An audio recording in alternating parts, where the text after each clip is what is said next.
Olá, meu nome é Vinícius e hoje eu vou falar um pouco sobre metamatemática.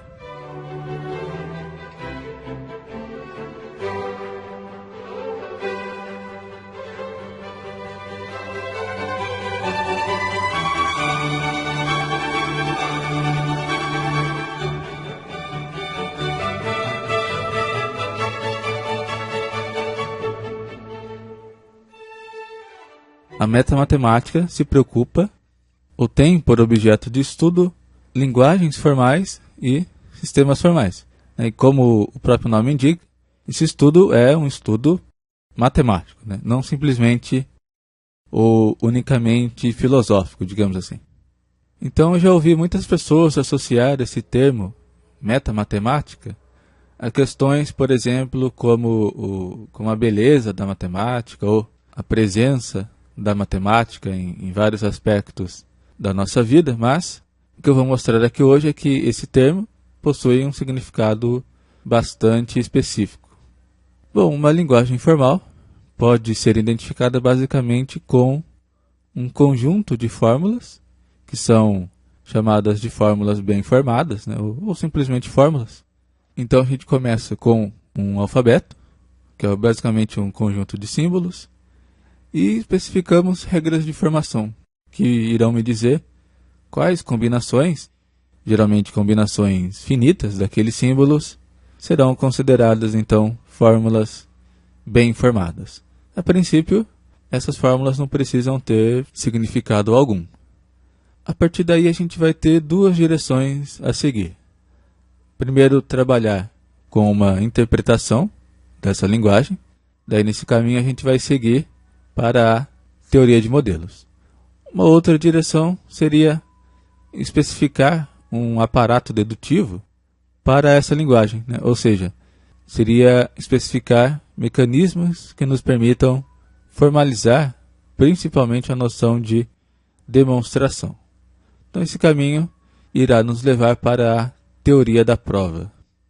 De maneira simplificada, uma interpretação de uma linguagem formal é basicamente associar um significado aos símbolos dessa linguagem, de tal maneira que as fórmulas passam agora a ser sentenças sobre um dado domínio de objetos. Então, nesse sentido, a teoria de modelos é uma área da lógica que estuda ou lida com essa relação entre a linguagem e suas interpretações. E quando essa interpretação ou quando uma interpretação torna uma dada fórmula verdadeira, daí a gente diz que tem um modelo dessa fórmula. Bom, então seria isso basicamente a teoria de modelos, ou qual a preocupação da teoria de modelos. O segundo caminho que eu citei anteriormente nos leva para a teoria da prova. Então veja, a partir de uma linguagem formal, se a gente acrescentar a especificação de um aparato dedutivo, daí a gente obtém um sistema formal. Então, o que seria esse aparato dedutivo? Primeiro, a gente especifica algumas fórmulas da linguagem que serão chamados de axiomas. Então, já comentei várias vezes no podcast. Inicialmente, esses axiomas não precisam ser autoevidentes, Então, vai depender da teoria que vocês tiverem em mente. Além de especificarmos os axiomas, a gente precisa também definir um conjunto de regras de inferência, ou regras de dedução. Então, essas regras de inferência irão estabelecer quais relações entre fórmulas da linguagem que serão chamadas de relações de consequência. Então, por exemplo, na lógica clássica a gente encontra a famosa regra modus ponens. Essa regra diz que se tivermos uma fórmula A e uma fórmula CA, então B, ou A implica B, então a gente pode concluir a fórmula B. Então esse aparato dedutivo também não necessita inicialmente de nenhum significado externo, digamos assim. Então, está lidando basicamente com uma manipulação sintática de símbolos. Então a teoria da prova é a teoria que estuda esses sistemas formais. Então, de certa maneira, tudo isso que eu disse até agora que pode ser considerado como aquilo que é chamado de metamatemática.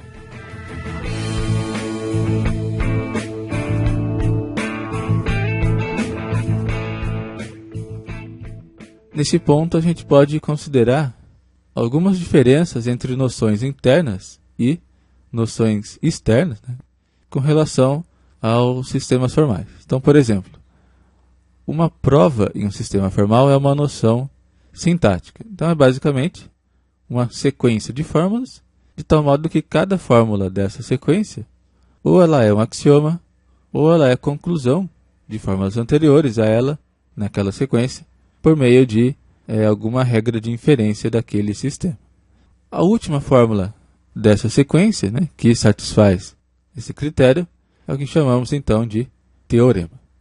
Agora, uma prova sobre um sistema formal, né, é aquilo que geralmente a gente entende de forma intuitiva como uma demonstração matemática, né, ou seja, uma argumentação lógica, expressa, no nosso caso, na língua portuguesa mesmo, né, mas numa língua controlada, né, com alguns termos específicos e assim por diante. E que tem por objetivo justificar a veracidade de uma afirmação sobre aquele sistema. Bom, dentro dessa mesma ideia, teremos, portanto, um teorema do sistema, que, como eu já mencionei, é a última fórmula de uma sequência de fórmulas que satisfaz a definição de prova formal. E, por outro lado, teremos um metateorema, que é uma sentença verdadeira sobre aquele sistema formal, expresso na metalinguagem. Então, por exemplo, em um sistema formal da aritmética, a gente pode provar que 2 mais 2 é igual a 4. Então, aqui a gente tem um teorema desse sistema. Por outro lado, eu já comentei também que Gödel demonstrou que um sistema formal da aritmética, se ele é consistente, então ele é incompleto, né? Ou seja, existe alguma sentença aritmética que não possui prova e também não possui refutação dentro desse sistema. Então aqui a gente tem um metateorema, né? Uma sentença verdadeira sobre o sistema formal da aritmética. Bom, vale citar também que alguns dos principais problemas que a gente encontra na metamatemática são problemas relacionados a propriedades, né, desses sistemas formais. Algumas dessas propriedades são a consistência, a completude, a decidibilidade e a independência de axioma desse sistema. Bom, a ideia básica de consistência, que aqui pode chamar de consistência simples, é que um sistema formal ele é consistente se não existe uma fórmula desse sistema, de tal maneira que essa fórmula seja teorema e a sua negação também seja um teorema. Agora, no caso da completude, um sistema formal é completo, aqui do ponto de vista sintático, se para toda fórmula desse sistema, ou essa própria fórmula, ou a negação dessa fórmula possui uma prova formal nesse sistema. E no caso da completude semântica, a gente tem que um sistema é completo se toda tautologia, toda fórmula verdadeira desse sistema é teorema desse sistema. Então isso envolve também mostrar que esse sistema é um sistema adequado, no caso, para a tautologia, né? Ou seja, que aquilo que ele demonstra é de fato uma tautologia. Agora, o conceito de decidibilidade possui vários significados, né? Pode ser aplicado a diferentes objetos. Então a gente pode dizer que um sistema formal ele é decidível se existe um método efetivo, né, um algoritmo, que receba como input uma fórmula desse sistema e consiga responder se essa fórmula possui ou não possui prova nesse sistema. Então esse algoritmo é um procedimento de decisão, um procedimento que recebe uma pergunta como input e como resposta, como output, ele simplesmente responde sim ou não. Bom, o último conceito que eu falarei aqui é a independência de axiomas. Então vamos supor que eu tenho um conjunto A de axiomas. Um axioma ele é independente dos demais se não existe uma prova desse axioma no sistema obtido do sistema formal que eu já tinha, né, retirando esse próprio axioma. Então só lembrando que um axioma possui uma prova naquele sistema. Digo isso porque em muitos lugares você vai encontrar a informação de que um axioma não possui prova, né, ou não possui demonstração. Mas isso, pelo menos do ponto de vista da teoria de sistemas formais, está errado. Por quê? Se tomarmos aquela definição de prova em um sistema formal, então lembrando, é uma sequência de fórmulas, tal que cada fórmula ou é um axioma, ou pode ser obtida por meio de alguma regra de inferência do sistema. Então veja, um axioma é uma sequência de uma única fórmula. E essa fórmula, é claro, é um axioma. Portanto, a definição de prova é satisfeita. Logo, todo axioma possui prova. A gente pode chamar de prova trivial, né? Ou uma prova de comprimento 1. Agora, voltando à questão da independência. Então, por exemplo, eu tenho um sistema com 3 axiomas. Vou chamar de x, y e z. O axioma x é independente dos demais se não existe uma prova desse axioma utilizando aqueles outros 2 axiomas, y e z. Se houvesse uma prova, ele seria redundante. Uma abordagem para se provar a independência de um axioma é por meio de um conceito semântico. Então, por exemplo, a gente pode criar uma interpretação para a linguagem daquele sistema, de tal modo que, né, retornando aquele exemplo, y e z sejam verdadeiras, mas x seja falso. Além disso, a gente demonstra também que as regras de inferência daquele sistema preservam a verdade, ou seja, se as regras de inferência recebem como input fórmulas verdadeiras, ela devolve como output uma fórmula também verdadeira. É claro que dentro dessas condições, então, se x é falso, ele não pode ser obtido a partir daqueles axiomas, já que os axiomas são verdadeiros, que são justamente o ponto de partida de qualquer prova, e tudo que a gente obtém por ação das regras de inferência também é verdadeiro.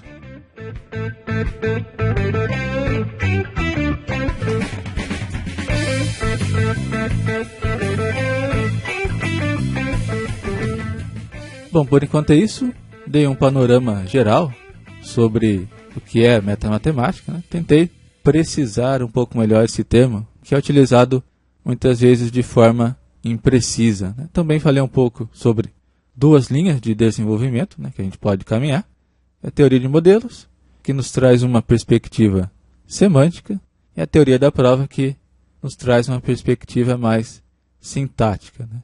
E também apresentei de forma simplificada algumas das principais propriedades de sistemas formais, né, que são a consistência, a completude, a decidibilidade e a independência de axiomas. Existem resultados bastante importantes encontrados por essas teorias. Alguns desses resultados eu já cheguei a comentar em episódios do podcast, né?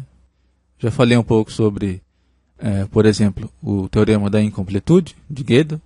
Já comentei também alguma coisa sobre a independência do axioma da escolha e da hipótese do contínuo, mas eu pretendo fazer outros episódios para falar sobre esses resultados mais especificamente.